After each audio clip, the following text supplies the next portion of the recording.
Hello guys, તો કેમ છો બધાય? મજામાં? મારે હમણાં સાપ પકડવાનું તો બહુ હાલતું તો હોય, પણ રાતે વધારે સાપ પકડવાનું હોય. અને મને ખબર છે કે હમણાં વિડિયા થોડાક લેટ આવે છે, તો રાત્રે સાપ પકડવાનું હોય તો વિડિયાનું કંઈ મેળ ન આવે, કેમ કે એવો બધા આપણીમાં કેમેરો તો છે નહીં, તો રાતે વિડીયો ઉતરી જાય. હમણાં અમારા ગામ મૂળ ગામ અમે ચર છે, તો ત્યાં અમારા મોટા પપ્પા ત્યાં સાપ નીકળ્યો હતો, તો અમે ગયા હતા પકડવા. ત્યાં હતી 70 હતી. હવે એને અંગ્રેજીમાં કહેવાય રસલ્સ વાઇપર. અમે ત્યાં ગયા, સાપને પકડ્યો. અમે 3 જણા ગયા હતા. સાપ પકડીને પછી એને એક મસ્ત જગ્યાએ જંગલ જેવું હતું, એમાં રેસ્ક્યુ કરતી હતો. પછી હવે ઘરે આવતા રહ્યા ને અમે મિત્રો બધા વિડીયો થોડોક મોડો આવે. અને હા મિત્રો, એક વાત કહેવાની હતી કે તમે બધા જો સબસ્ક્રાઈબ કરતા રહીજો ને એક નાની એવી કોમેન્ટ પણ કરી દેજો. અને જે નવા લોકો વિડીયો જોતા હોય તો એ સબસ્ક્રાઈબ પણ કરી નાખજો. થોડોક સપોર્ટની જરૂર છે આપણે તો, જેથી કરીને આપણું ચેનલ ગ્રો થતું રહે અને આપણે ફાયદો થાય.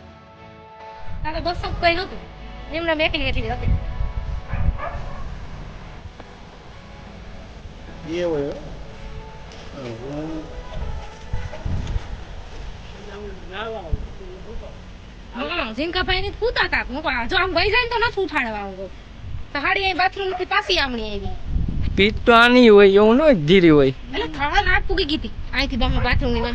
બધા એમ કે સીતે ધીરે ધીરે હાલે, એમાં શું હું ઉઠાડી નાખી તો કરી ગઈ અંદર. ક્યાં બાસ એ આવે. લાવો લાવો, આયા ઘટ લાવો. એ તમારી જ રાહ જોતા હતા કઈ ને. આવે તે ઉતર તે મેં કોઈ નથી કર્યું.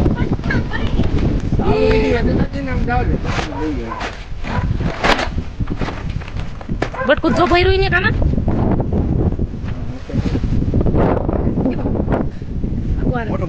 મોટું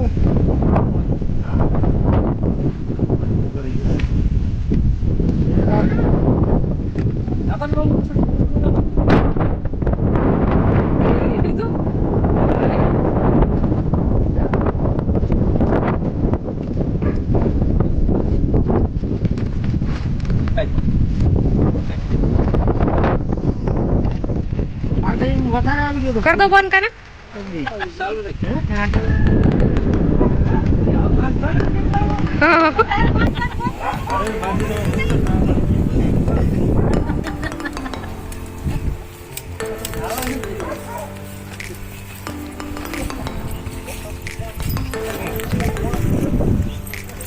અરે